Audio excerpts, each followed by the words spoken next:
D'abord, je me présente. Je m'appelle Hervé Q2. Je viens de l'université d'Osaka. Un robot à figure humaine. La ressemblance est troublante. J'ai la peau douce, des mouvements et des expressions naturelles. Grâce à de nombreux capteurs, j'ai beaucoup de sensibilité.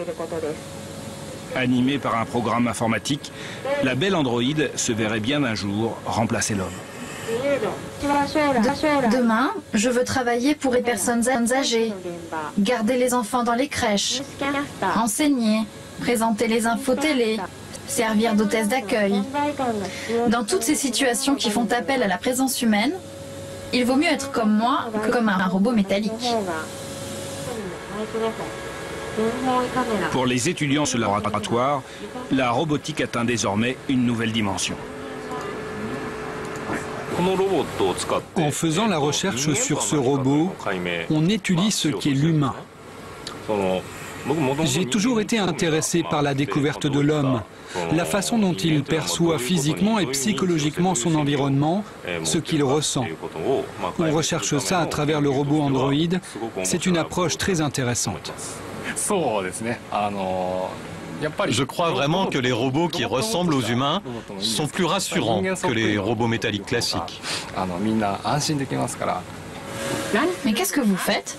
Mais qu'est-ce que vous faites? Le créateur de cet androïde sensible au toucher, c'est lui, le professeur Ishiguro.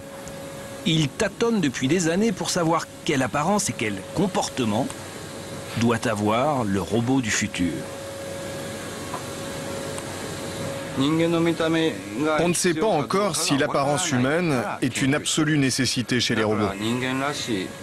Faut-il vraiment une tête humaine? Un regard suffit-il? Qu'est-ce qui est le plus important pour les hommes? Voilà pourquoi on fait de la recherche en fabriquant ces robots. Il nous manque encore des connaissances sur le cerveau ou sur la façon dont les hommes perçoivent les choses. On n'a pas encore un plan de l'être humain. Donc pour arriver à fabriquer un robot parfait, il faut collaborer entre chercheurs en robotique, en neurophysiologie et avec les spécialistes de la perception. Quelle place vont occuper les robots dans notre quotidien? Quel aspect doivent-ils avoir pour qu'on les accepte?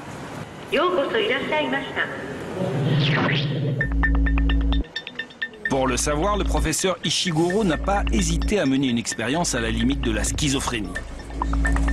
Il a créé son propre clone, qu'il pilote à distance via Internet. Cela lui permet de donner des interviews quand il n'est pas dans son laboratoire, mais aussi de mesurer l'effet produit sur les interlocuteurs. Un effet saisissant.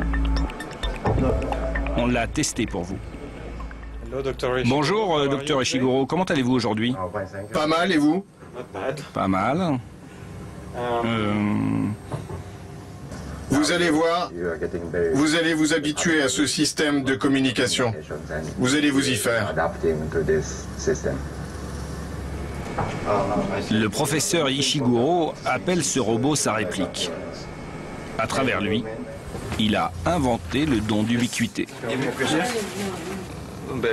Je peux exister à travers lui. Vraiment? Je pense, oui. Vous savez, on ressent beaucoup d'émotions et de phénomènes étranges. Par exemple, si vous lui faites ça, l'opérateur ressent quelque chose.